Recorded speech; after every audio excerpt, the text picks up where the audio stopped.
আজ নির্বাচন কমিশনে তৃণমূল বিজেপি ভুতুরে ভোটার নিয়ে আজ কমিশনে যাচ্ছেন তৃণমূল সাংসদরা। ডুপ্লিকেট এপিকের সংখ্যা জানতে কমিশনে যাচ্ছে তৃণমূল। আর খুব সিগনিফিকেন্টলি আজই আবার বঙ্গ বিজেপিও যাচ্ছে নির্বাচন কমিশনে, এবং তৃণমূল সাংসদরা যখন যাচ্ছেন তার ঠিক 1 ঘন্টা আগে বঙ্গ বিজেপির সাংসদরা যাচ্ছেন জাতীয় নির্বাচন কমিশনে। কথা বলবো মৈত্রী আমাদের প্রতিনিধির সঙ্গে। মৈত্রী, আমরা দেখেছি এই এপিক, এই ভুতুরে ভোটার ধরতে তৃণমূল পথে নামে এবং এটাই এদের মূল হাতিয়ার এবার 2026-এর বিধানসভা ভোটের আগে, এবং কংগ্রেসও এটাকেই হাতিয়ার করেছে সংসদে, আমরা সেটা দেখলাম, তৃণমূলকে সমর্থন করেছে। বিজেপি কি করছে? বিজেপির কি এজেন্ডা? বিজেপি আজ নির্বাচন কমিশনে যাচ্ছে কেন? তাহলে তারাও কি এই এপিক গরমিলকেই হাতিয়ার করতে চাইছে? দেখো, খুব স্বাভাবিকভাবেই সাম্প্রতিককালে তৃণমূল কংগ্রেসের তরফ থেকে যেভাবে বিষয়টিকে তুলে ধরা হয়েছে, এবং শুধু যে অভিযোগ তারা করেছেন তাই নয়, তার সপক্ষে তারা প্রমাণও দিয়েছেন, সেই পরিস্থিতিতে দাঁড়িয়ে এটা কোথাও একটা গিয়ে বিজেপির কাছে অস্বস্তির জায়গা তৈরি হয়েছে, এবং বিশেষত এবং নির্বাচন কমিশনও কিন্তু বেশ কিছুটা অস্বস্তিতে পড়েছে। ফলে সেই জায়গায় দাঁড়িয়ে বিজেপি চাইছে এই ভুয়ো ভোটার ইস্যুটাকেই তারাও যাতে নিজেদের অস্বস্তি বাঁচাতে তারাও যাতে ব্যবহার করতে পারেন, সেই কারণেই তাদের এমন সিদ্ধান্ত বলে মনে করা হচ্ছে। বিজেপির তরফ থেকে যদিও তাদের বক্তব্য যে তারা দীর্ঘদিন ধরে এই ভুয়ো ভোটার ইস্যু নিয়ে তারা সরব, এবং তারাও এই কারণেই জাতীয় নির্বাচন কমিশনের কাছে যাচ্ছেন। তবে একটা কথা কিন্তু কোনোভাবেই অস্বীকার করার মতো নয়, তার কারণ বিজেপির তরফ থেকে এই যে জাতীয় নির্বাচন কমিশনে যাওয়ার সিদ্ধান্ত, সেটা কিন্তু গ্রহণ করা হয়েছে তৃণমূলের তরফ থেকে। তারা যে জাতীয় নির্বাচন কমিশনের দ্বারস্থ হচ্ছেন এটা ঘোষণা করার পর, ফলে কোথাও একটা গিয়ে বিজেপির যে অস্বস্তি, সেই অস্বস্তি এড়াতে গিয়েই তাদের এই পদক্ষেপ, সেটা কিন্তু মনে করা হচ্ছে। তার কারণ 26-এর নির্বাচন এই ভুয়ো ভোটার ইস্যু যে যথেষ্ট গুরুত্ব পাচ্ছে, সেটা শুধুমাত্র যে রাজ্যে গুরুত্ব পাচ্ছে তাই নয়, এমনকি সংসদেও এই বিষয় নিয়ে আলোচনা হচ্ছে, বিরোধীরা এককাট্টা হচ্ছেন। ফলে সেখানে দাঁড়িয়ে বিজেপি নিজেদের অস্বস্তি বাঁচাতে কিন্তু কিছুটা আজকে জাতীয় নির্বাচন কমিশনের দ্বারস্থ হতে চলেছে। ধন্যবাদ মৈত্রী।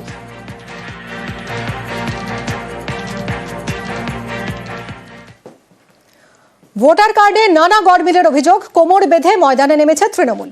এতে কি কিছুটা চাপে বিজেপি? পদ্ম শিবিরও এবার ভোটার লিস্ট নিয়ে সাংবাদিক বৈঠকে। বীরভূমে তাদের দাবি, দুবরাজপুরে 17 জন ভোটারের নাম রয়েছে একাধিক জায়গায়। এরই পাল্টা জবাব দিয়েছে আবার তৃণমূলও।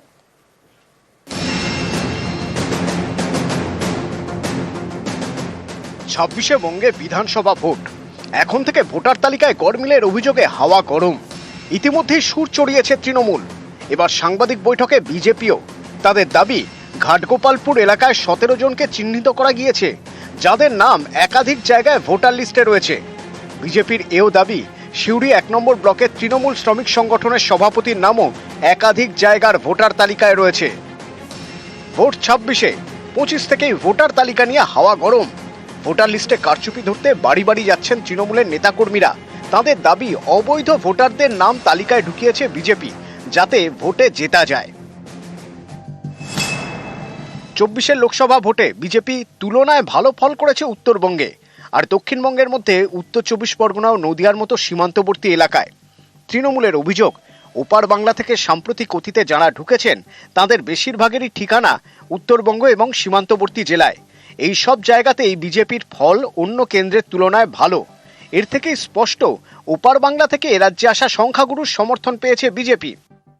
তৃণমূলের এই প্রচার এবং বাড়ি বাড়ি গিয়ে তারা যেভাবে ভোটার লিস্ট খতিয়ে দেখছে এবং এ নিয়ে সরব হচ্ছে, তাতে বিজেপি চাপে পড়ে গিয়েছে বলেই অনেকের মত। তাই এর পাল্টা হিসেবে গেরুয়া শিবিরও সুর চড়াচ্ছে, চেষ্টা করছে ভোটার লিস্ট ইস্যুতে রোহিঙ্গা এবং এ রাজ্যের সংখ্যালঘুদের প্রসঙ্গ তুলে মেরুকরণের অস্ত্রে শান দিতে। সোমবার লোকসভায় বিজেপি সাংসদ সৌমিত্র খাঁয়ের বক্তব্যেও সেই মেরুকরণের ইঙ্গিত স্পষ্ট। आज इलीगल माइग्रेंट्स के कारण से नॉर्थ ईस्ट डिस्टर्ब हो रहा है, पश्चिम बंगाल डिस्टर्ब हो रहा है, पूरा देश डिस्टर्ब हो रहा है। आज 50 लाख से ज्यादा वेस्ट बंगाल में इलीगल रोहिंग्या है, बांग्लादेशी मुस्लिम है। এদিকে এ রাজ্যের দিকে দিকে এপিকে গড়মিলের অভিযোগ। একই ভোটারের নাম কালিম্পংয়ে, আবার আলিপুরদুয়ারের লিস্টে। উত্তর দিনাজপুরের ইসলামপুর, এখানে তৃণমূলের দাবি, তাদের করা স্ক্রুটিনিতে ভুরি ভুরি গড়মিল ধরা পড়েছে। ইসলামপুরে ভোটার তালিকা সংশোধন করা হয়নি। উত্তর 24 পরগনার বাগদা, তৃণমূলের অভিযোগ, এখানকার হেলেঞ্চায় 13টি বুথে 418 জন ভুতুড়ে ভোটারের হদিশ মিলেছে, কারোরই কোনো অস্তিত্ব নেই। নিউজ 18 বাংলা। এপিক গড়মিলের আজ সংসদেও রাজ্যসভায় এপিক বিতর্ক। এপিক গড়মিলে আলোচনার দাবিতে সরব হয় তৃণমূল কংগ্রেস। আলোচনায় রাজি নয় সরকার পক্ষ, প্রতিবাদে ওয়াকআউট তৃণমূলের। আজকে এপিক ইস্যুতে ওয়াকআউট করেছি, তার মূল কারণ হচ্ছে দেখা যাচ্ছে যে পশ্চিমবঙ্গ সহ ভারতবর্ষের বিভিন্ন রাজ্যে, বিশেষত যেগুলো বিরোধী শাসিত রাজ্য, সেখানে ভোটার লিস্টে ভুতুড়ে ভোটার ঢোকানো হয়েছে। এটা একটা পরিকল্পিত ষড়যন্ত্র এবং চক্রান্ত বলে আমরা মনে করি, যেহেতু পুরো নির্বাচনী ব্যবস্থাটাকে বিজেপি কুক্ষিগত করতে চাইছে। আমরা তার বিরুদ্ধে যেমন পার্লামেন্টের ভেতরে পার্লামেন্টের বাইরে জনমত তৈরি করছি। এই কাজ অব্যাহত থাকবে যতদিন পর্যন্ত না নির্বাচন কমিশন জাতির কাছে, সমগ্র নেশনের কাছে তারা তথ্য দিয়ে বলেন যে হ্যাঁ এতগুলো পাওয়া গেছে। এই প্রতিশ্রুতি এবং কাজ যতক্ষণ আমরা চোখে দেখতে পাচ্ছি, আমাদের জনমত তৈরির এই প্রচেষ্টা পার্লামেন্টের ভেতর বাইরে চলতে থাকবে। পশ্চিমবঙ্গে এত ভুয়ো ভোটার, বাংলাদেশি মুসলিম অনুপ্রবেশকারী রোহিঙ্গাদের তৃণমূল কংগ্রেস ভোটার লিস্টে ঢুকিয়েছে, রাহুল গান্ধী প্রতিবাদ করেছেন। সুতরাং মানুষ জানে প্রকৃত সত্যটা কি। পরিচ্ছন্ন ভোটার লিস্টের মধ্যে দিয়েই তৃণমূল কংগ্রেসের বিসর্জন দিয়ে দেবে। আর রাহুল গান্ধী চেষ্টা করলেও সেই নৌকোকে ওপরে তুলে রাখতে পারবেন না। ভোটার কার্ডের নানা গড়মিলের অভিযোগ, আর এই নিয়ে গরম হলো সংসদও। রাজ্যসভা থেকে তৃণমূল সহ বিরোধী সাংসদদের ওয়াকআউট। লোকসভাতেও চড়া সুর তৃণমূলের। ভোটার তালিকা সংশোধনের দাবি সৌগত রায়ের। লোকসভায় আলোচনার দাবিতে সরব হয়েছেন রাহুল গান্ধীও। বাংলার লোক যাতে ভোট দিতে না পারে, একই এপিক নাম্বারে বাংলার ভোটারের যেখানে নাম আছে সেখানে হরিয়ানা, পাঞ্জাব, রাজস্থান, বিহার সব নাম ঢুকিয়েছে। মনে রাখবেন, আমরা 26 দিন অনশন করতে পারলে ইলেকশন কমিশনকেও গণতন্ত্র ফিরিয়ে দেওয়ার দাবিতে আমরা কিন্তু ওখানে ধর্ণা দিনের পর দিন দিতে পারি।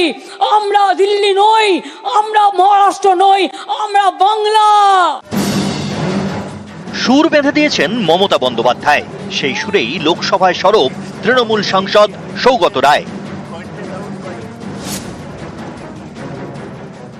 I raise the matter of false voter list all over India, which has been pointed out by Chief Minister Mamata Banerjee.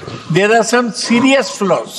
This has been pointed out earlier with regard to Maharashtra voter list, which had an inflated voter list.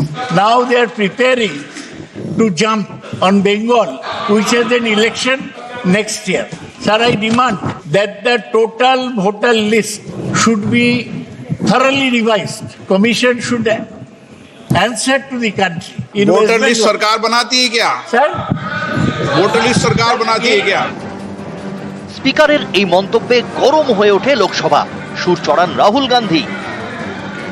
ने सही बोला कि सरकार voter list नहीं बनाती है, मगर पूरे देश में वोटर लिस्ट पर सवाल उठ रहे हैं। हर स्टेट में, हर ऑपोजिशन के स्टेट में और महाराष्ट्र में black and white voter list पे सवाल उठे हैं। तो पूरा ऑपोजिशन मिलकर ये कह रहा है कि वोटर लिस्ट पे यहां पे एक डिस्कशन हो जाए। ओके। বাংলাদেশি মুসলমানদেরকে রাজ্যে নিয়ে এসে তাদের নাম ঢোকানো, এবার তারাই চিৎকার করছে। ইলেকটোরাল রোল তা তৈরি করে হচ্ছে CEO, chief electoral officer. Chief electoral officer নিয়োগ কিভাবে হয়? মুখ্যমন্ত্রী মমতা বন্দ্যোপাধ্যায় 3 জন আইএস অফিসারের নাম পাঠান, তাদের মধ্যে থেকে কেন্দ্রীয় নির্বাচন কমিশনকে কোনো একটি নাম সিলেক্ট করতে হয়। তারা কাজ করান কাদেরকে দিয়ে? ডিএমকে দিয়ে, বিডিও, এসডিও, তাদের কথা নাই বললাম। তারা ভোটার লিস্ট তৈরি করে। অর্থাৎ পশ্চিমবঙ্গের ভোটার লিস্টে যদি কোনো গড়বড় হয়, তার সব থেকে বড় দায়িত্ব রাজ্য সরকারের। ভোটার লিস্টে গড়মিলের অভিযোগে সোমবার রাজ্যসভাও সরগরম। এপিক নিয়ে আলোচনার দাবি জানান তৃণমূল সাংসদরা। সেই সময় বলতে ওঠেন রাজ্যসভার বিরোধী দলনেতা মল্লিকার্জুন খাড়গে। তখন তার মাইক বন্ধ করে দেওয়া হয়। For the day to discuss the voter ID publication. वरिष्ठ सीनियर रिपोर्ट पे नहीं जाएगा माननीय एलओपी। উত্তপ্ত হয়ে ওঠে রাজ্যসভা। ওয়াকআউট করে তৃণমূল সহ একাধিক বিরোধী দল। আমরা 267 নোটিশ দিয়েছিলাম। এই যে ডুপ্লিকেশন অফ এপিক কার্ড, এটা অত্যন্ত একটা জরুরি বিষয় এবং শুধু তৃণমূল কংগ্রেস নয়, অন্যান্য রাজনৈতিক দল তারাও এই নিয়ে আলোচনা চান। সে যখন অধিবেশন শুরু হলো আমাদের ডিমান্ড ছিল যে এটা নিয়ে আলোচনা হোক। সরকার কিছুতেই সে চর্চা করতে দিতে রাজি নয়। অত্যন্ত দুর্ভাগ্যজনক, গভর্নমেন্ট আসলে একটা ডিনায়াল মোডে কন্টিনিউ করছে। 17.5 লক্ষ যে ভুয়ো জাল ভোটার আছে তাদের জন্য আগামীকাল যাচ্ছি নির্বাচন কমিশনের দরবারে। এখন প্রশ্ন হলো, তৃণমূল সর্বত্র যেভাবে ভুয়ো ভোটার ঢুকিয়েছে সেই নামগুলোকে ভোটার লিস্টে রেখে দেওয়ার জন্যই এই বিতর্ক তৈরি করছে। এই চক্রান্তে তৃণমূল কংগ্রেস সফল হবে না। নিউজ 18 বাংলা।